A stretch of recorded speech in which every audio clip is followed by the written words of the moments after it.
It's number one. It's top of the charts.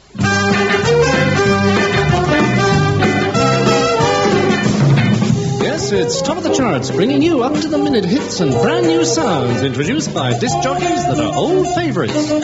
Very, very old favorites. And here's this week's number one DJ making his 1 millionth broadcast. It's Pete Freeman, OBE. Thank you. And straight on with our first gramophone record.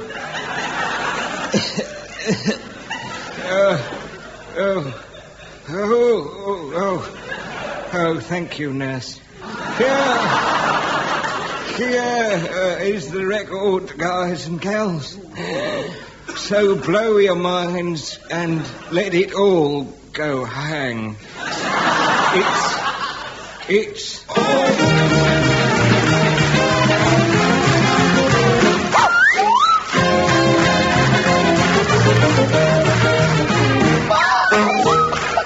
Yes, Radio Prune is on the air, bringing you the nation's number one and only full-frontal commercial radio station. And here's this week's special offer, the new improved I'm Sorry I'll Read That Again, containing Tim Brooke Taylor, John Cleese, Graham Garden, David Hatch, Joe Kendall, with added Bill Oddie. We asked average listeners if they'd swap their packet of I'm Sorry I'll Read That Again for 2 packets of other top-price leading comedy shows. And we found their answer was always the same. So stay tuned for the Navy Lark and the news in Welsh.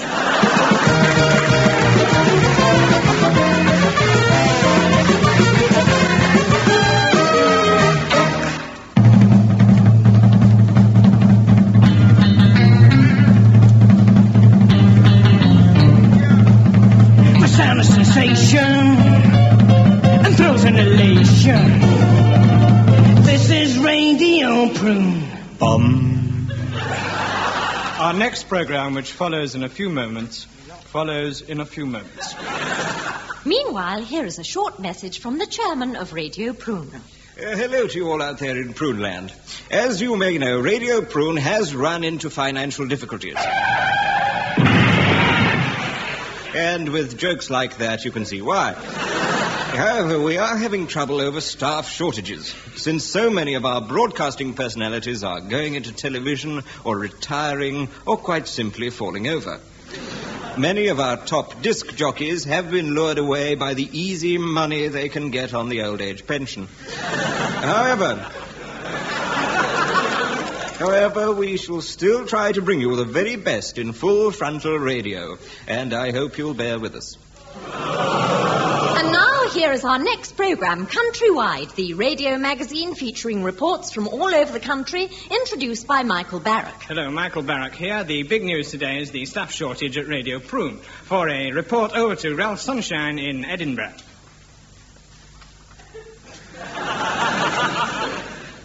Well, owing to the staff shortage, we don't seem to have anybody in Edinburgh, so I'll just have to carry on by myself. Oh, stuff it.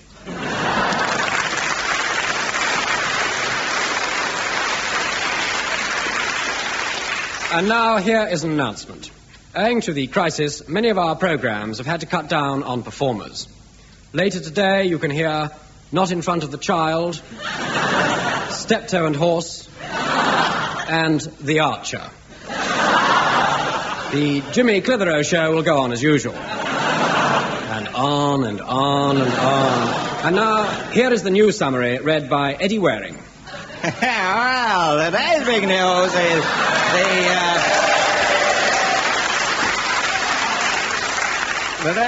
news is the Prime Minister's tour of the North of England. Today he was visiting Hunslet and St. Helens, and he's quite a lad, is our Prime Minister. He used to live in Huddersfield, you know, it's quite a bit of a rugby league. And speaking of that, as the Hawkinson Rovers did well against Wigan, will you ever like any try before half time? He took some stuff in as well. It sure goes to me with 3-1 St. Helens, who beat Featherstone Rovers, and Halifax had a good fight against Rochdale Hornets, and that's all you get in. So back into the studio.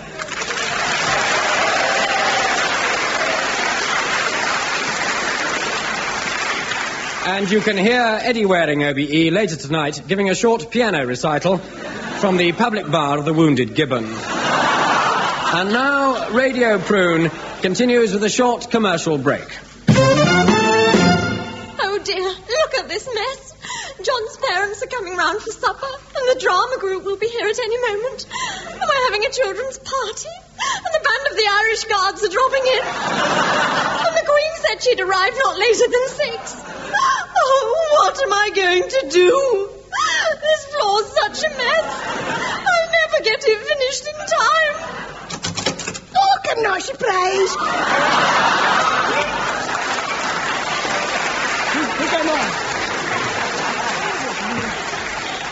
Using all those messy suds. Who are you? Never mind, just give me that mop now. Sprinkle fairy puff all over the floor. Fairy puff? I get the cleaning done in quarter the time. There we are, all over the floor, and it's up the walls and into the fridge and all over the chairs. Now throw this bucket of water all over the room. Stop it! And take some more fairy puff and stuff it up your nostrils. And no messing. All right, I warned you.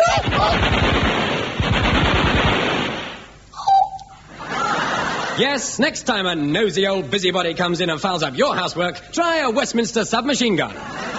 So kind to your hands.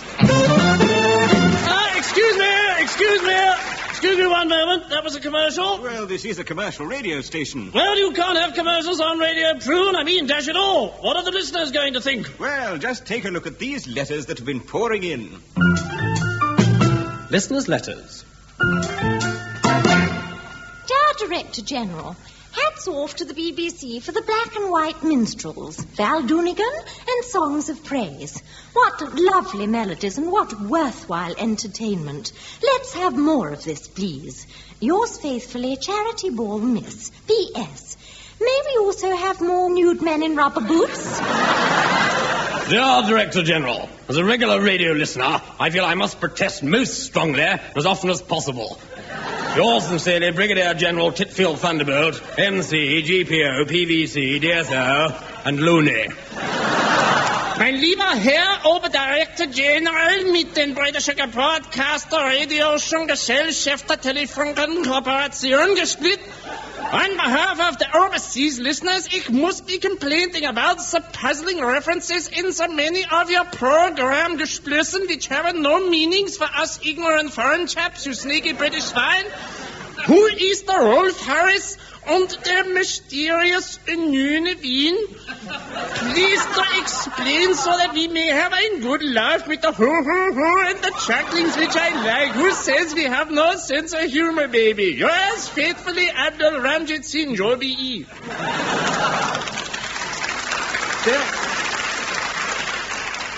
Dear Director General, please, oh please bring back that marvellous programme, Listen to This Space. Yours sincerely, Nicholas Parsons. I mean, John Smith. Ooh, what a giveaway.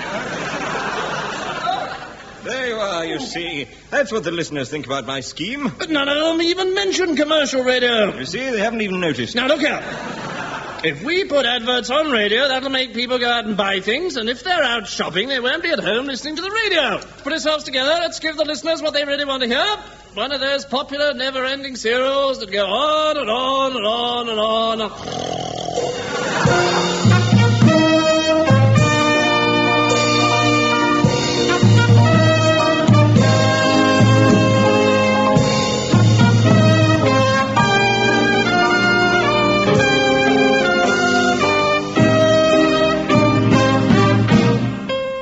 Continuing saga of Mrs. Forsyte's Ambridge newcomers to Coronation Place Crossroads. Jenny has confided to Phil the part she played in Granny Grove's mysterious accident in the strip club, while Giuseppe has been cleared of the manslaughter of his wife's lover's hairdresser's Gibbon. Alice, returning home after a hard day's work annoying chickens, surprises her husband in the bedroom with Attila the Hun. Meanwhile, Jerry, the ex-son of Giuseppe's wife's lover's hairdresser's Gibbon's friend, the lumberjack cousin of Granny Grove's second husband, Deborah, has paid a surprise visit to Annette, the estranged wife of Attila the Hun, and one-time nurse to old Martin Forsyte's ex-chauffeur's uncle, Giuseppe's wife's lover's hairdresser's Gibbon. they decide to sort things out between them once and for all. Jerry, Don't say anything, darling. Next week, there's a surprise in store for Giuseppe's wife's lover's hairdress is given when Granny... shut up.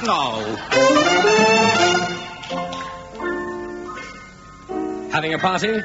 Give your friends a drink to remember. I say, this wine's very good. What did you say its name was? El Tarantula Cyprus-style, full-bodied Algerian red-coloured tonic wine. El Tarantula. I'll certainly remember that name. What is it again? El Tarantula. El Tarantula. Cheers, everybody. El Tarantula. Remember the name. Patterson's Nail Varnish. Right, I'm frightfully sorry, but that does it. I did warn you about advertising, but now I'm afraid we shall have to take this matter to court. Silence in court. Scene, the Central Criminal Court, Wimbledon. The case, Regina versus Prune. The presiding judge, Justice Wallace.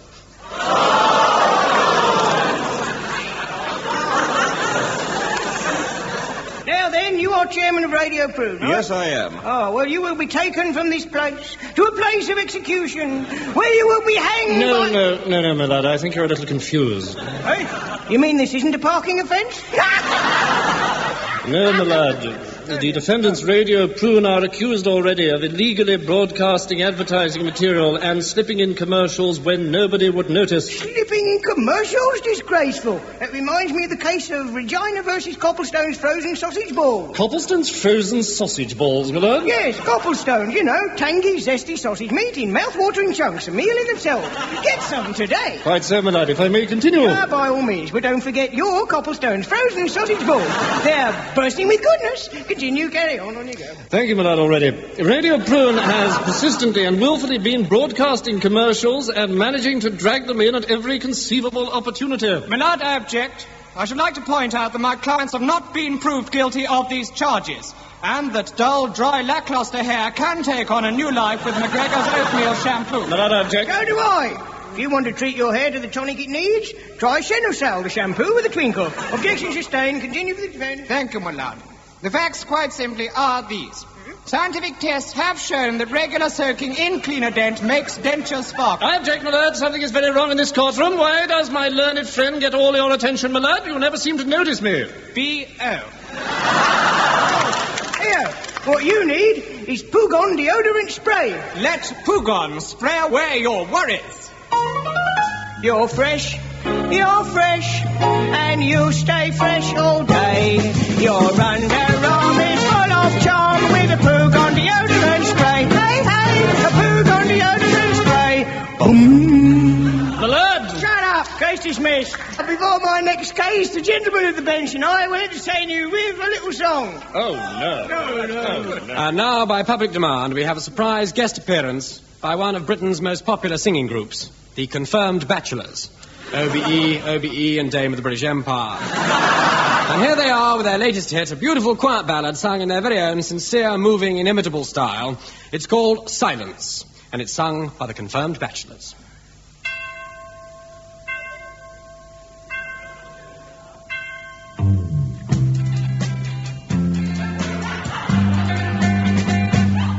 Oh, hush, all around me there is silence. Oh, hush, not a sound is there to hear. In the silence, a lonely silence that surrounds me, now you're no longer here. As I sit here in the silence, now that I am all alone, I'm all alone.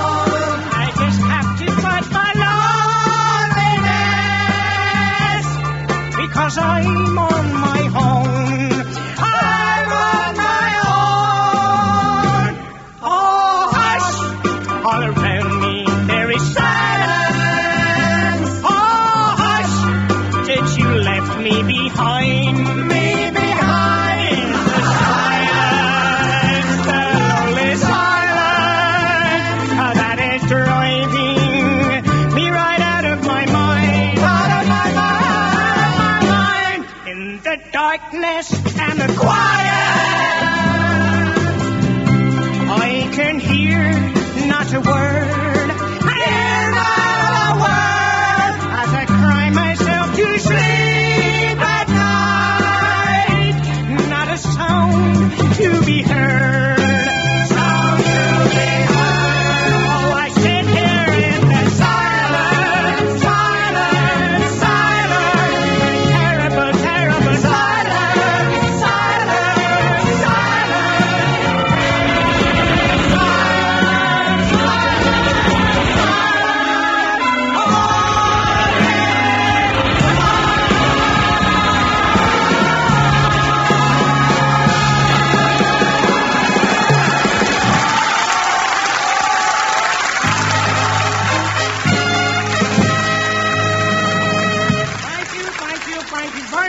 Thank you very much. The music of Dave Lee, Dozy, Sneaky, Thick, and Rich. No, seriously, Dave, that was really dreadful. Just the sort of thing we like on Opportunity Knocks. Now, ladies and gentlemen, we have for you yet another Prune Play of the Week. Isn't that marvelous? Prune Play of the Week. Then we have tonight's author, please. Certainly, David. Tonight's author is Mrs. Aminta Gibbonlover. And this is her first play. Her first play? Well, isn't it absolutely marvelous? I want you all to encourage her, so let's hear it. Mrs. Aminta Gibbonlover's first play. Can we have a small hand, please? Thank you very much.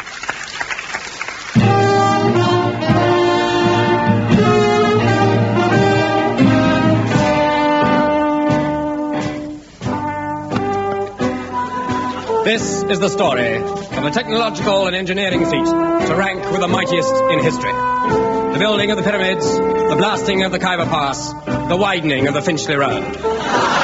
None of these are as great a testimony to man's triumph over the impossible as this saga of a band of stubborn and principled men dedicated to resisting the relentless march of progress, the GPO. Men devoted to an age-old motto. Sorry, it can't be done. And this is the tale of one rash and courageous woman who defied them and would not take no for an answer. All right, then how about not bleeding lightly? It all began way back in the year 1910 in a seedy garret somewhere in Mayfair. A little child was kneeling beside a bedside, listening to the last words of her dying grandfather, who was going fast.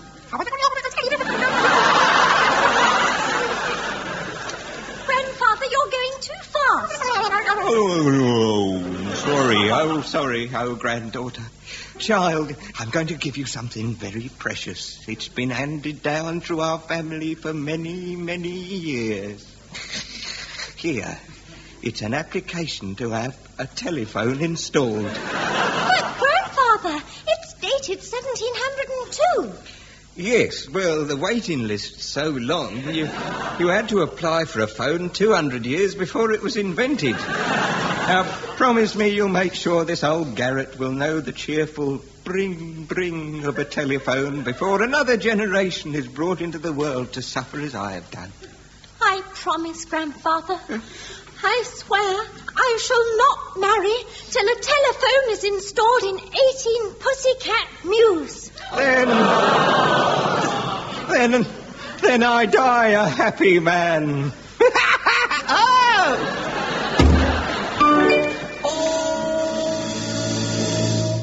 In July 1910, the child posted her letter of application for a telephone.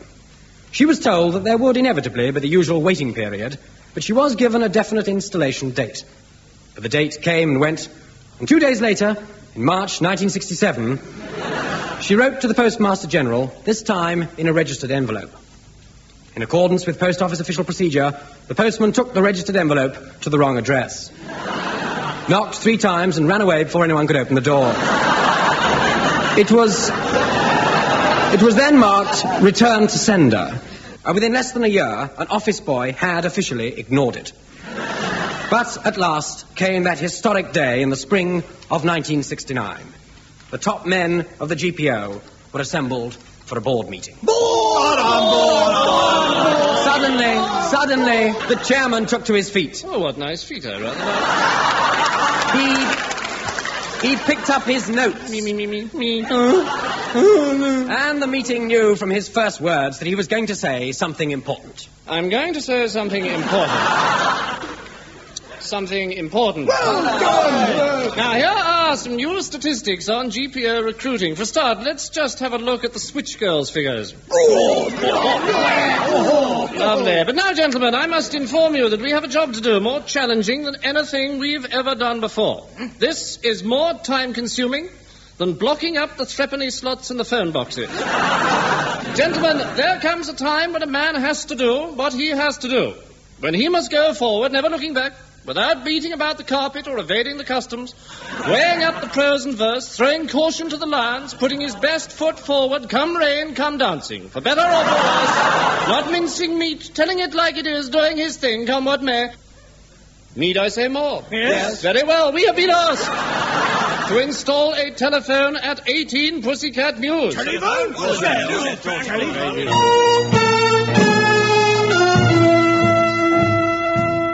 So that night, two men set out, and armed only with a screwdriver, they approached 18 Pussycat Mews.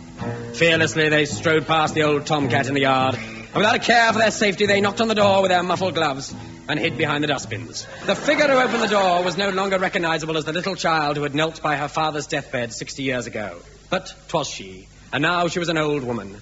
Her face showed the marks of time. Call what clock?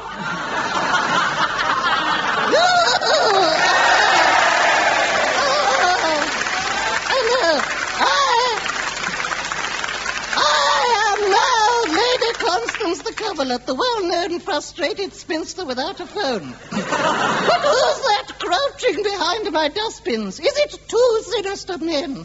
Or is that just wishful thinking? Hey, telephone engineers! Where do you want us to put it? Oh, silly question. I'm not awfully bothered. Put the telephone wherever you like. Yeah. Now, if green is Earth, and black is neutral, red must be... No, don't worry. It's all right. You can't be electrocuted with rubber-soled shoes. No, but you can be kicked to death. Boom! So, having joined the wire to a rubber-soled shoe, Rubber-soled shoe. we now connect it up to the socket. Connect to the socket. Well, there's one. No, that's a plug. No, it's a socket. No, it may be plugged to you, but it's a socket to me. That jet was imported at great embarrassment from Vern and Martin's Laughing. Is my telephone working yet? Well, we've done the wiring, yes, but before we actually put in the phone, we'd like you to meet this man riding on a bicycle wheel. A bicycle wheel? Yes, he's a spokesman. And that's a new record. That's got 92 on the old barometer. That really was marvellous. He'll explain to you how the old system works. Now, first of all, you must have a telephone number, and you must remember it off by heart. That's right, remember it off by heart. Now, yours is going to be London 123. Oh, that's nice and easy to remember. Great, so we changed it to 346-1290, 254-316-403030, and an off. Now, about this phone, I'm afraid we can only guarantee that 35% of calls made to you will get through to your correct number. But for an extra charge, we can give you a wrong number, and 65% of the calls should then get through. And remember, the cheapest time to phone your friends is when they're out.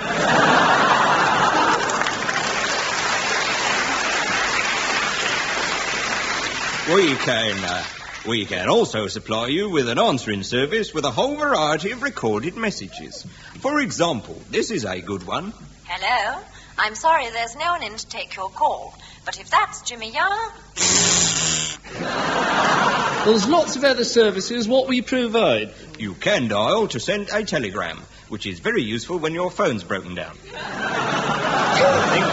Now, what shape of phone would you like? Oh, give me a nice, sexy one. Well, this is probably the most satisfying, with a moulded handle which allows you to slam it down a temper without squashing your fingers. Or your toes if you're clever. It's completely indestructible. And we do provide a spare rubber telephone for leaping up and down on. Splendid, I'll take 2 of each, and tomorrow I shall make my first phone call.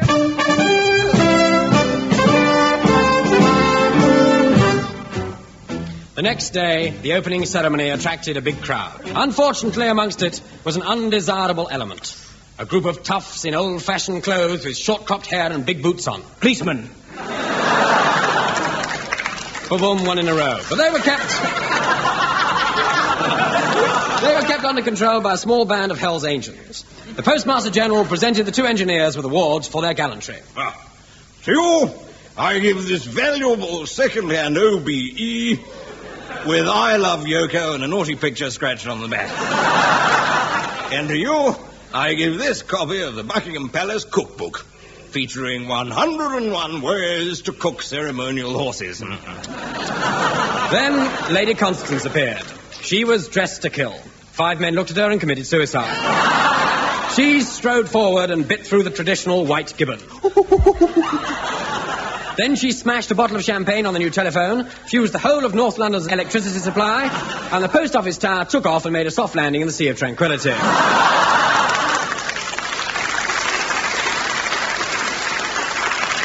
Ladies and gentlemen, it gives me great pleasure, and I hope it always will. 60 years ago, when I was Joe Kendall, OB, I promised that I would not marry until the day my telephone was installed. The day has arrived, so I shall make a randy call. I shall make a random call. No, I'll make a randy call. And the first man to answer shall be my husband. And so she dialed. Yeah, there's water coming out of the phone. Oh, it's being tapped. Oh. Is it? No, I'm sorry. We must have got the wires crossed with the washing machine. At least you won't get any dirty phone calls. Those are the only ones I want. Tell you what I'll do. I'll connect it up to the cooker, then it'll be a hotline. That's more like it. Now let's try again. The first man who answers shall be my husband. Hello, this is Jim here, and I'm going to be bleeping about POSTD-PFOBEISTIRTA. I'm sorry, I'll read that again.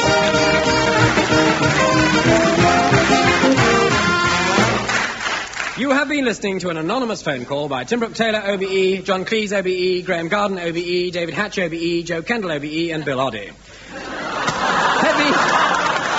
Heavy breathing and production was by David Hatch and Peter Titheridge, OBE. The yellow pages and the blue jokes were provided by Graham Garden and Bill Oddie, OBE. Graham Garden wrote the song, which was a completely wrong number. The tune was called by Dave Lee, OBE, who's a very smooth operator. And the music was arranged by Leon Cohen, who hasn't got a joke. Next week, once again, we'll be whispering these words into your mouthpiece. I'm sorry, I'll read it again. OBE again. OBE. My name is Angus Prune, and I always think you were sorry,